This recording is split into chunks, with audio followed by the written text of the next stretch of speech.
오늘은 안토니오 네그리하고 마이클 하트를 같이 하겠습니다. 주로는 뭐 네그리의 사상이 되겠죠. 하트는 아직 뭐랄까 자기 개념이라든가 이론, 철학 같은 것들을 정립한 상태가 아니니까요. 마이클 하트는 잠깐 이제 뭐 얘기하자면은 네그리 제자고요. 네그리한테서 박사학위를 받았고, 지금은 아마 미국에서 비교문학을 가르치고 있는 걸로 알고 있어요. 철학을 주로 했는데, 뭐 유럽 그러니까 대륙 철학이라고 보통 부르는 유럽 철학이라든가 프랑스 이론들, 뭐 인문 이론들 같은 거를 미국에서 철학과에서 거의 다루지 않기 때문에 대부분은 비교문학과나 문화연구하는 쪽에 가 있습니다. 그래서 마이클 하트도 그쪽에서 하고 있고, 네그리의 영문 저작은 거의 뭐 하트가 썼다고 봐야 되지 않느냐라고 얘기하시더라고요.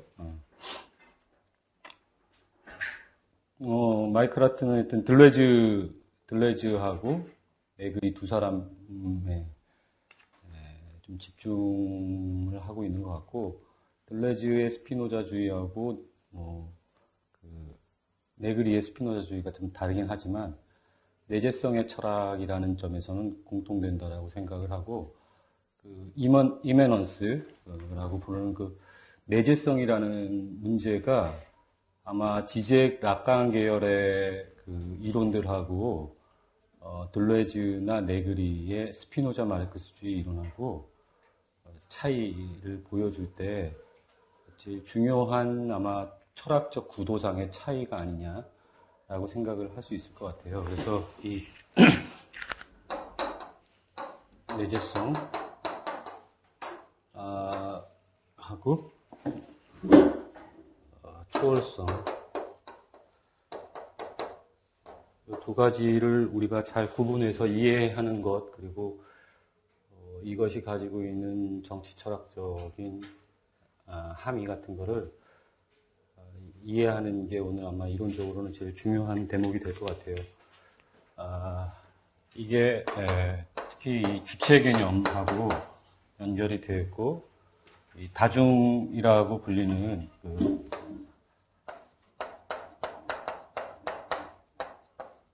원래는 이 물티투도라는 게 라틴어에서 나온 말이라는데, 주로는 스피노자가 중요한 그 정치적 주체로, 민주주의의 정치 주체로 이해한 개념이죠. 사실은 다중이라는 말로 우리말로 번역이 되어 있어서 이게 좀 쉽지 않은 말처럼 생각되는데, 제 생각에는 이게 아마 16세기 정도의 어휘라는 거를 고려한다면은 우리말로는 이 백성이라는 말이 제일 가깝지 않을까.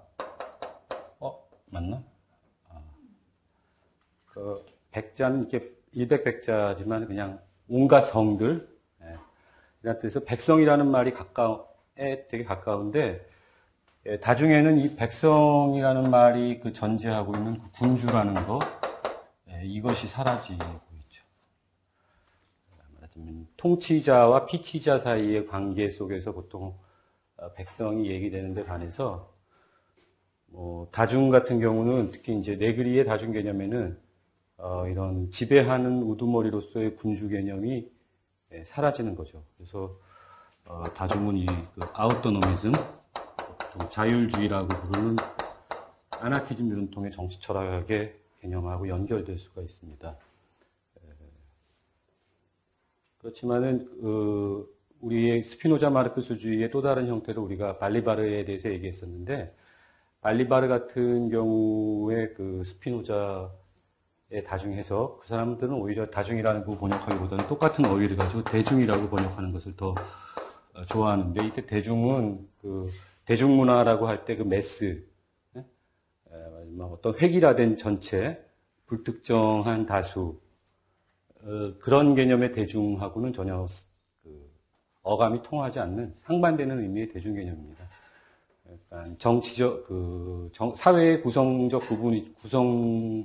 부분이지만, 다수의 사회 구성을 차지하는 사람들이라고 할 수 있죠. 그러면서 동시에 사회 변동을 가져올 수 있고, 그런 어떤 인간 집단으로서의 대중이죠.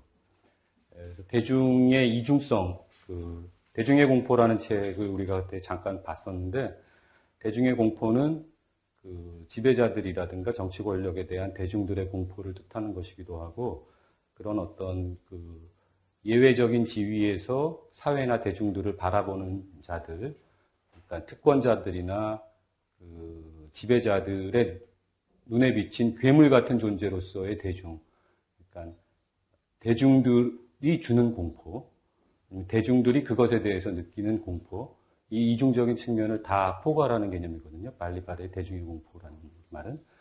그러니까 또 지배자들이 보기엔 대중들이 참 이해할 수 없는 집단이죠. 아니면 그것과 되게 일치하려고 노력을 하지만 그 남자들한테 여자들이 이해할 수 없는 집단이고 존재이고, 여자들한테 남자들이 좀 그렇잖아요.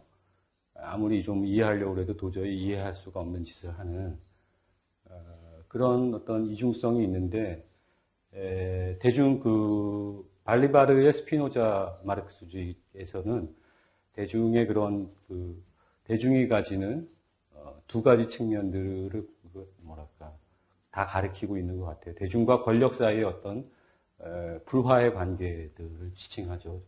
하지만은 이 네그리가 말하고 있는 다중의 개념은 이것과는 좀 사뭇 다릅니다.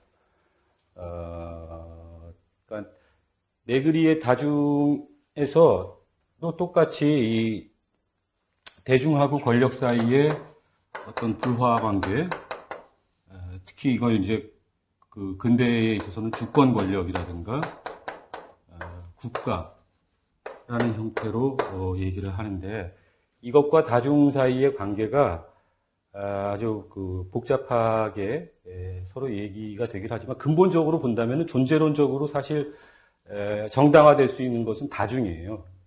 네그리의 어떤 철학적인 구도 안에서 실체는 다중이고, 주권 권력이나 국가 권력 아니면 권력 일반은 일종의 그 환상과 같은 것이라고 할 수 있죠. 근데 그 환상이 이제 어떤 지위를 갖느냐,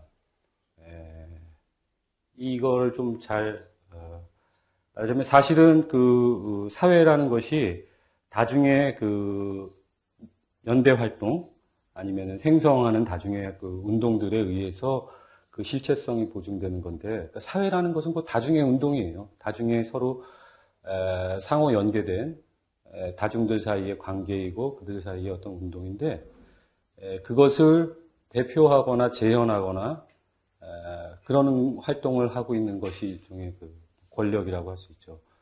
그래서 이 똑같이 다중과 그 주권 권력 사이의 관계는 네그리한테서 이 산노동하고 죽은 노동, 그러니까 이것이 이제 주로 활력이라고 말하죠. 것이고, 이게 죽은 노동이 사실상 자본이죠.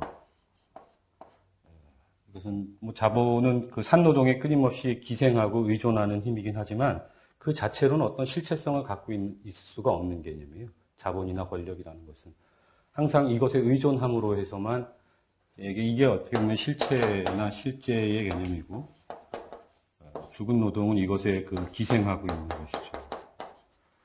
그리고 이 얘기는 이 삶, 생명하고 그것의 어떤 그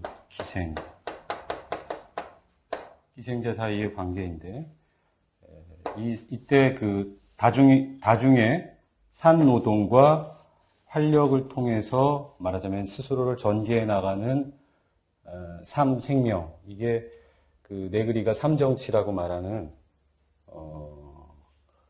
그 삼정치라고 만든 어떤 새로운 그 세계 구성, 그것과 연결된다고 말할 수가 있겠죠. 그러니까 이 얘기는 이제 정치하고 경제 사이의 그 고전적인 구분이 탈근대 시대에 어떻게 그 경계가 사라지고 후기 자본주의 사회가 어떻게 삶 자체를 재생산하는 그 상품을 단지 만들어내서 파는 것이 아니라 사회 구성 전체를 재생산함으로써 유지되는 사회인가, 그러니까 포스트 포디즘이라고 보통 부르는데, 그런 어떤 일종의 1970년대 이후 전지구적으로 일반화된 자본주의의 새로운 단계하고 단계가 갖는 한 성격으로서의 정치와 경제 사이의 어떤 경계의 사라짐, 이런 문제하고 연결되어 있습니다. 아마 우리가 그 주체로서의, 새로운 주체로서의 다중 개념에서부터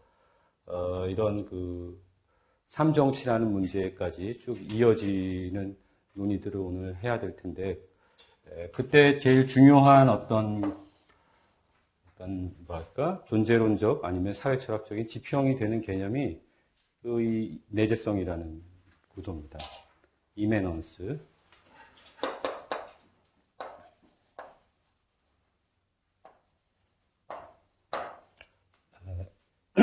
내재성의 판이라고 하는 말은 원래 이게 내재성의 구도 내지는 내재성의 판이라고 하는 개념은 들레즈가 사용했던 개념인데, 이 초월성이라는 것은 이제 절대적 내재성이죠. 이제 들레즈가 내재성의 구도나 내재성의 판, 플랑이라고 부르는 이 내재성이라는 것은 어떤 류의 초월성들도 인정하지 않고 절대적인 내재성 안에서 모든 것들을 사유하거나 이해하려고 하는 시도인데요. 이때 초월성을 대표하는 게 보통 정치 권력으로 따지면 왕이나 지배자 같은 것이고, 고전적인 그 불교에 따르면 이게 신 같은 것이겠죠. 특히 외재적 신입니다. 우리의 세계하고 별개에 있는 외재적 신 같은 건데, 근대성이 시작된 이후로 끊임없이 이것들을 부정하고 있죠. 신의 죽음이라는 형태로.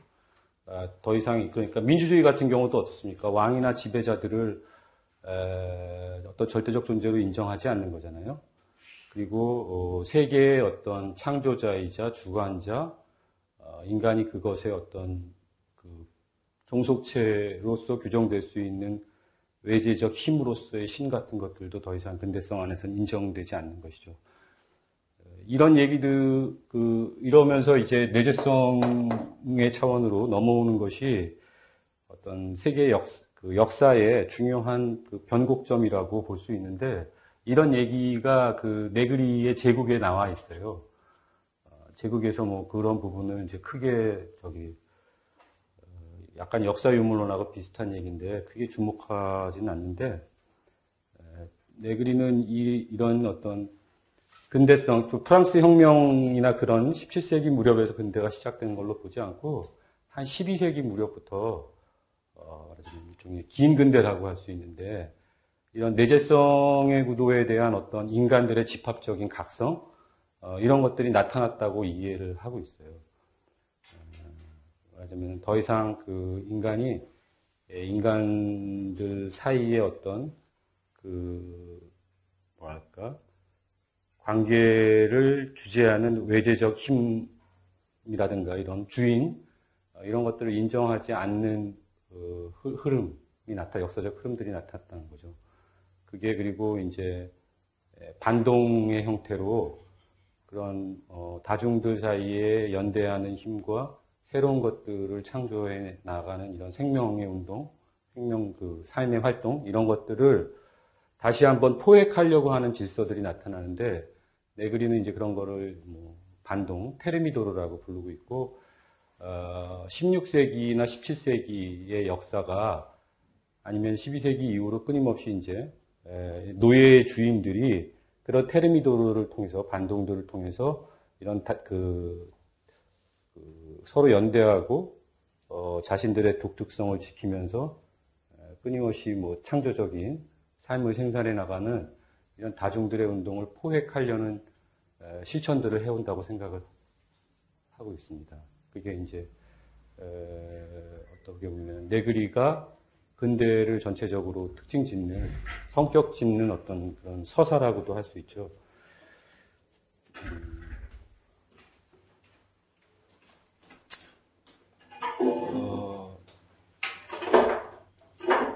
차근차근 이제 하나씩 따져봐야 되겠지만, 지난 시간에 우리가 그 고진에 대해서 얘기하면서 칸트의 초월론성 얘기를 했잖아요. 트랜센덴트하고 구별되는 초월적인 것과 구별되는 경험 안에 있는 어떤 경험을 넘어서는 힘으로서의 초월론성에 대해서 얘기를 했습니다. 트랜센덴탈한다는 것이 매우 중요하게 되는데, 그때 그 초월성과 구별되는 초월론성에서 우리가 내재성은 보통 이제 유물론이라고 할 수 있는데, 그 경험주의나 물질주의적인 형태의 유물론과 다른 가능성, 새로운 유물론의 가능성, 요거를 찾아낼 수 있는 중요한 그 영역이 이 초월론적인 것이에요. 트랜센덴탈한 거. 그리고 이때 이 초월론성은 칸트가 말하는 초월론성은 계속 그 하나의 그 뭐랄까 정체성 아니면은 체계에서 다른 체계로 이전할 때 아니면은 서로 다른 성격을 가지는 그 체계들이 서로 부딪힐 때 나타나는 그 사이나 중간 경계에서 나타나는 어떤 그 힘의 작동, 그것이 이제 초월론적인 것인데, 이것이 항상 타자성하고 관계되어 있어요. 그냥 나와 다른 어떤 또 다른 주체가 아니라 어떤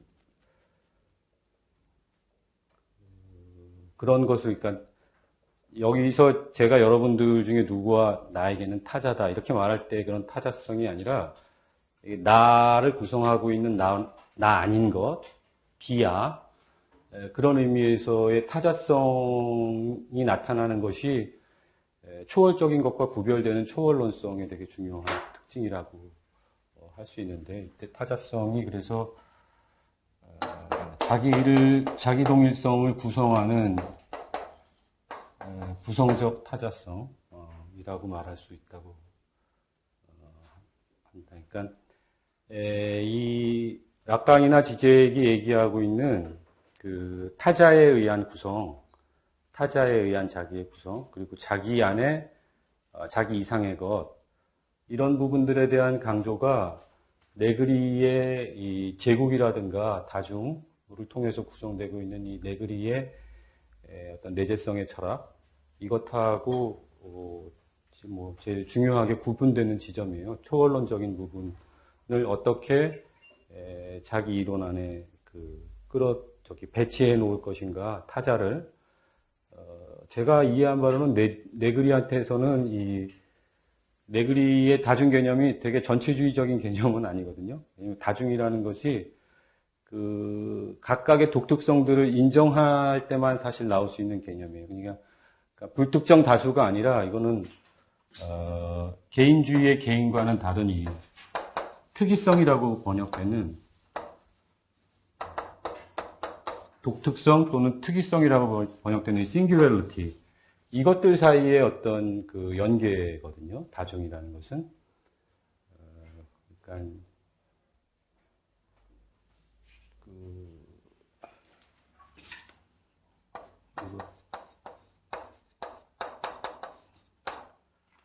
그렇기 때문에 이 다중은 하나의 어떤 집단적 실체가 아닙니다. 그렇기는 하지만 여기 이 다중 개념이라든가 네그리의 철학에는 어떤 이 초월론적인 성격하고 타자에 대한 그 타자성에 대한 부분이 좀 약하지 않은가, 그런 부분을 아마 지적도 문제 제기를 하고 있는 것 같아요. 그리고 이때 그 타자성과 초월론적인 구도하고 타자성이 약하다라는 문제가 결국 이 부정성이라든가 죽음 충동이라든가 아니면 매개, 이게 그 스피노자 철학 안에서도, 스피노자도 어떤 절대적인 내재성의 그 철학자인데, 이런 부정성이라든가 죽음이라든가 아니면 매개에 대한 고려가 별로 나타나 있지 않아요. 스피노자한테서는. 아마 그 네그리도 이런 문제 제기에서 참 자유롭지 못한 것으로 생각됩니다. 이 부분을 이제 하나씩 한번 설명을 해보죠.